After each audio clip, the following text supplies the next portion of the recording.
Electric gun दुनिया की सबसे शक्तिशाली गन में से एक होती है। यदि हम इसकी तुलना करें दुनिया की सबसे पावरफुल कन्वेंशनल गन जैसे नेवल 5 इंच MK45 कैनन से करें तो इसकी गोली की फायरिंग स्पीड 3000 किलोमीटर पर सेकंड होती है और इसकी फायरिंग रेंज 37 किलोमीटर तक होती है। लेकिन अगर हम इलेक्ट्रिक गन की बात करें तो इसकी फायरिंग रेंज 200 किलोमीटर तक होती है और इसकी गोली की स्पीड 9000 किलोमीटर पर सेकंड तक पहुंच सकती है। इसका मतलब यह हुआ कि इलेक्ट्रिक गन पारंपरिक गन से 5 से 6 गुना ज़्यादा पावरफुल होती है। हम इलेक्ट्रिक गन को तो डिटेल में समझेंगे ही, लेकिन आज के समय में हमारे पास में एक और अनोखी गन है जिसमें कोई गोली इस्तेमाल नहीं होती है। इस गन में हवा ही प्रोजेक्टाइल का काम करती है और इसे वोर्टेक्स कैनन कहा जाता है। प्रोजेक्टाइल को हम साधारण भाषा में कार्ट्रिज या बंदूक की गोली भी बोलते हैं। वोर्टेक्स कैनन की इंजीनियरिंग बहुत ही सिंपल है। इसमें एक लंबी कैनन होती है जिसे नोजल भी कहा जाता है और इसके पीछे कंबस्शन चेंबर होता है। इस कैनन की सबसे खास बात यह है कि इसे किसी कार्ट्रिज या प्रोजेक्टाइल की जरूरत ही नहीं पड़ती है। यहाँ एयर प्रेशर को ही प्रोजेक्टाइल की तरह उपयोग किया जाता है। कैनन के पीछे 2 सिलेंडर होते हैं, एक में प्रोपेन गैस होती है और दूसरे में ऑक्सीजन गैस भरी रहती है। जब कैनन को फायर करना होता है तो ऑक्सीजन और प्रोपेन को कंबस्शन चेंबर में भेजा जाता है। कंबस्शन चेंबर में नोजल लगे रहते हैं जो इन गैसों को स्प्रे करते हैं, जिससे प्रोपेन और ऑक्सीजन मिक्स हो जाती है। अब प्रोपेन एक अत्यधिक ज्वलनशील गैस होती है और ऑक्सीजन की मौजूदगी में यह विस्फोट के लिए तैयार हो जाती है। इस मिक्सचर को जलाने के लिए एक इग्नाइटर लगाया जाता है जो स्पार्क पैदा करता है। यह ठीक एक नेता की तरह काम करता है जो भोली भाली जनता को भड़का सकता है। जैसे ही गैस जलती है इसके कारण हाई प्रेशर और हाई टेम्परेचर उत्पन्न होता है जिससे गैसें तेजी से फैलने लगती है। यही गैस एक प्रोजेक्टाइल का काम करती है, लेकिन इसको सही शेप देने का काम नोजल करता है। इसमें एक कन्वर्जिंग और डाइवर्जिंग नोजल लगाया जाता है जो रॉकेट इंजन की तरह काम करता है। जब कंबस्शन चेंबर से गैस बाहर निकलती है तो यह नोजल के जरिए डाइवर्ज होती है और आगे बढ़ती है। जब गैस नोजल से बाहर निकलती है तो इसका प्रेशर काफी ज्यादा होता है और यह एक आग के गोले की तरह पूरे नोजल में फैल जाती है। लेकिन जैसे ही यह गैस आगे बढ़ती है तो इसका जो हिस्सा नोजल के किनारों से टकराता है उस पर हाई फ्रिक्शन लगता है। इस फ्रिक्शन की वजह से गैस की गति धीमी होने लगती है और साथ में गैस घूमने लगती है। जैसे जैसे गैस आगे बढ़ती है सेंटर की गैस किनारों की तरफ चली जाती है और घूमते हुए आगे बढ़ती है।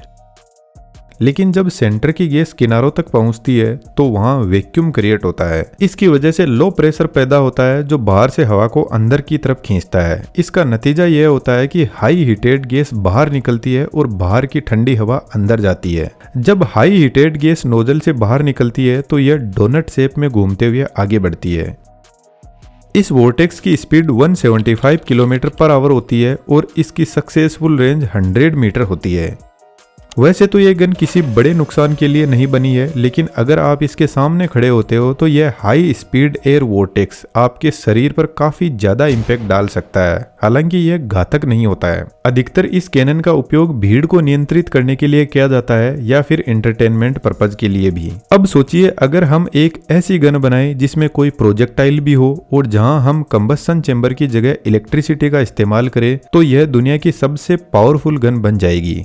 अगर आप इस चैनल के रेगुलर व्यूअर हो तो इसकी वर्किंग प्रिंसिपल आपके लिए समझना बहुत आसान होगा। अगर हम एक सिंपल मैग्नेट को देखें तो इसके चारों ओर इसका मैग्नेटिक फील्ड मौजूद होता है जिसकी डायरेक्शन नॉर्थ पोल से साउथ पोल की तरफ होती है, लेकिन यह फिक्स्ड होता है। अब अगर हमें किसी वायर में भी मैग्नेटिक फील्ड चाहिए तो उसमें हम करंट पास करते हैं। जैसे ही करंट फ्लो होगा तो उस वायर के चारों ओर मैग्नेटिक फील्ड जनरेट होगा। अब यहाँ से आपको थोड़ा ध्यान बढ़ाना होगा। दोस्तों अगर सच कहूँ तो हमारा देश आर्टिफिशियल इंटेलिजेंस की रेस में काफी पीछे रह गया है। यही वजह है कि हमारे पास स्किल की हमेशा कमी बनी रहती है। हम इस स्थिति को पूरी तरह तो नहीं बदल सकते, लेकिन हम एक AI मास्टर क्लास ऑर्गेनाइज कर रहे हैं जहां आप AI और चैट GPT टूल को पूरी तरह और प्रैक्टिकल एग्जाम्पल के साथ सीख पाएंगे। इस क्लास में हम AI को school life, college life, social media content strategy, business development और कई अन्य सेक्टर में प्रोडक्टिविटी बढ़ाने के लिए कैसे इस्तेमाल करें, इसे गहराई से समझेंगे।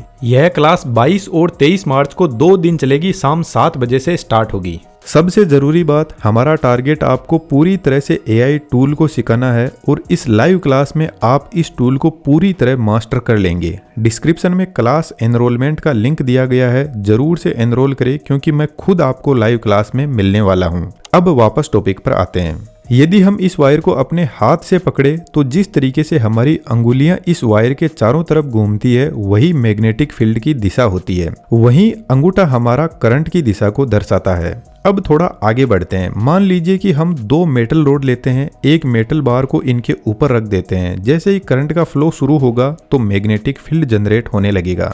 अगर हम पहले सीखे गए सिद्धांत को लागू करें तो तीनों रोड के अंदर मैग्नेटिक फील्ड की दिशा कुछ इस प्रकार होगी कि तीनों ही वायर का मैग्नेटिक फील्ड ऊपर की दिशा में होगा। अब यहाँ पर हमारे पास में एक पावरफुल नियम आता है जिसे फ्लेमिंग का लेफ्ट हैंड रूल कहा जाता है। इस नियम के अनुसार यदि हम अपने बाएं हाथ को एक विशेष स्थिति में सेट करें तो फोर फिंगर मैग्नेटिक फील्ड की दिशा को दर्शाती है, मिडिल फिंगर करंट की दिशा को दिखाती है, थंब फोर्स की दिशा को दर्शाता है। अब यदि हमारे पहले नियम के अनुसार तीनों रोड्स में मैग्नेटिक फील्ड की दिशा ऊपर की ओर है तो हमें अपनी फोर फिंगर को ऊपर की ओर रखना होगा क्योंकि यह मैग्नेटिक फील्ड की दिशा है। मिडिल फिंगर करंट की दिशा को दर्शाएगी। सबसे महत्वपूर्ण बात, थंब उस फोर्स की दिशा को बताएगा जो इस केस में आगे की ओर होगा। अब हम हमारी इलेक्ट्रिक गन यानी रेल गन की ओर बढ़ते हैं। इस गन के लिए दो रेल्स बनाई जाती है और इसी कारण इसे रेल गन कहा जाता है। इन दोनों रेल के बीच में प्रोजेक्टाइल सेट किया जाता है। जैसे ही हम सप्लाई ऑन करते हैं तो प्रोजेक्टाइल इन रेल के बीच में कनेक्शन बनाता है जिससे करंट का फ्लो होता है। हमने पहले देखा कि मैग्नेटिक फील्ड की डायरेक्शन ऊपर की ओर होगी और फ्लेमिंग के लेफ्ट हैंड रूल के अनुसार फोर्स की डायरेक्शन आगे की ओर होगी। तो जैसे ही करंट फ्लो होगा तो प्रोजेक्टाइल पर फोर्स लगेगा और वह तेजी से आगे बढ़ने लगेगा। रेलगन में सबसे महत्वपूर्ण बात यह है कि जैसे जैसे वोल्टेज बढ़ेगा प्रोजेक्टाइल पर लगने वाला फोर्स भी बढ़ेगा। इसके अलावा अगर हम रेल्स की लंबाई बढ़ाते हैं तो यह गन और ज्यादा ताकतवर हो जाती है। इसका परिणाम यह होता है कि हम इस गन से 9000 किलोमीटर पर सेकेंड की स्पीड से प्रोजेक्टाइल फायर कर सकते हैं जो 200 किलोमीटर दूर तक एकदम सटीक निशाना लगा सकता है। अब आप सोच रहे होंगे कि यह कितनी पावरफुल और सिंपल गन है, लेकिन अब सच्चाई सुनिए। असल में यह रेलगन प्रोजेक्टाइल को लाइट की स्पीड से आगे बढ़ाना चाहती है, लेकिन हमें सिर्फ 9000 किलोमीटर पर सेकंड की स्पीड ही मिलती है। इसका सबसे बड़ा कारण पावर की जरूरत है। अमेरिकी नौसेना ने इस गन का उपयोग किया था, इसलिए 2021 में इसे बंद कर दिया क्योंकि यह बहुत ज्यादा इलेक्ट्रिसिटी की मांग करती है। एक सिंगल शॉट फायर करने के लिए 25 मेगावाट इलेक्ट्रिसिटी की जरूरत होती है जो कि 20,000 घरों में बिजली देने के बराबर है। अब इस गन को इतनी भारी इलेक्ट्रिसिटी की लगातार जरूरत नहीं होती है, बल्कि यह सिर्फ 1 सेकंड के लिए ज्यादा पावर लेती है सिर्फ फायरिंग के टाइम। लेकिन इतनी हाई डिमांड को पूरा करना आसान नहीं है। इस समस्या का समाधान निकालने के लिए कैपेसिटर बैंक बनाए गए। कैपेसिटर की खासियत होती है कि यह एनर्जी को स्टोर करके रखते हैं, इसलिए धीरे धीरे कैपेसिटर चार्ज होते हैं और जब पूरी तरह चार्ज हो जाते हैं तब इनकी पूरी पावर एक साथ में फायरिंग के समय इस्तेमाल की जाती है। लेकिन यहाँ एक प्रॉब्लम और आती है। कैपेसिटर को चार्ज होने में समय लगता है जिसकी वजह से गन की फायरिंग स्पीड कम हो जाती है। इसका मतलब यह हुआ कि यह गन 1 मिनट में सिर्फ 10 राउंड फायर कर सकती है।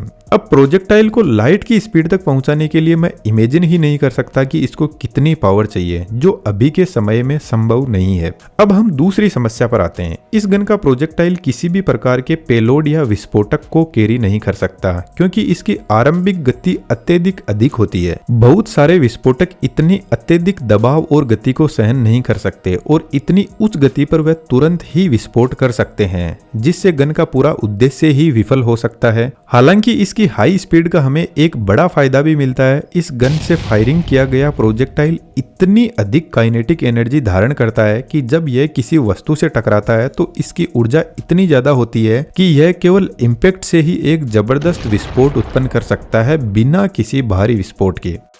इसके अलावा जैसा कि हमने पहले चर्चा की है, यह गन बहुत अधिक पावर खर्च करती है। इसकी बैरल से 10 मिलियन एम्पियर करंट प्रवाहित होता है जो बेहद ज्यादा हीट उत्पन्न करता है। इस गर्मी को नियंत्रित करना अत्यंत आवश्यक होता है, अन्यथा गन की बैरल ही पिघल सकती है। अब तक हमने देखा कि रेलगन काफी बड़ी गन होती है जिसे नेवी के जहाजों पर इस्तेमाल किया जा सकता है, लेकिन राइफल को रिप्लेस करने के लिए इसका एक छोटा वर्जन भी मौजूद है जिसे कोइल गन कहा जाता है। इसका वर्किंग प्रिंसिपल सेम है, लेकिन काम करने का तरीका थोड़ा सा अलग है। मान लीजिए कि हमारे पास एक कोइल है। जब इसमें इलेक्ट्रिसिटी सप्लाई दी जाती है तो इसके आसपास एक मैग्नेटिक फील्ड उत्पन्न होता है। यहाँ एक तरफ नॉर्थ पोल और दूसरी तरफ साउथ पोल बनता है, कुछ उसी तरह जैसा हमने पहले देखा था।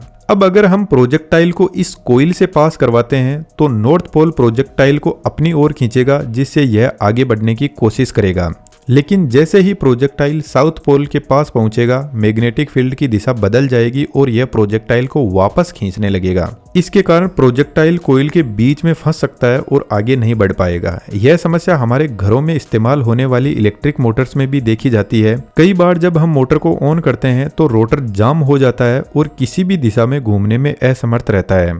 यही समस्या कोइल गन के प्रोजेक्टाइल के साथ में भी होती है, क्योंकि यह बीच में फंस सकता है। इसका समाधान बहुत सिंपल है। जैसे ही प्रोजेक्टाइल नॉर्थ पोल पास करता है, हम कोइल की सप्लाई बंद कर देते हैं। इससे प्रोजेक्टाइल पर सिर्फ एक ही दिशा में फोर्स लगेगा और यह बिना किसी रुकावट के आगे बढ़ता रहेगा। अब गन की पावर को बढ़ाने के लिए यहाँ पर मल्टीपल कोइल एक साथ में लगाए जाते हैं, जहाँ पर हर स्टेज में प्रोजेक्टाइल की पावर को बढ़ाया जाता है। इसके अलावा हर कोइल के नीचे एक कैपेसिटर इंस्टॉल किया जा सकता है, ताकि फायरिंग के समय इंस्टेंट पावर दी जा सके। हालांकि यहाँ भी वही समस्या आती है, कैपेसिटर को चार्ज होने में समय लगता है, जिससे गन की फायरिंग स्पीड कम हो जाती है। लेकिन फिर भी कोइल गन बहुत पावरफुल होती है। डिस्क्रिप्शन में मास्टर क्लास का लिंक दिया गया है, जरूर से एनरोल करें, क्योंकि हम एआई को डिटेल में सीखेंगे और इसकी प्रैक्टिकल एप्लीकेशन को समझेंगे। उम्मीद करता हूँ यह वीडियो आपको पसंद आया होगा। अगर आपके कोई भी डाउट हो तो कमेंट बॉक्स में जरूर से लिखिए। Thank you.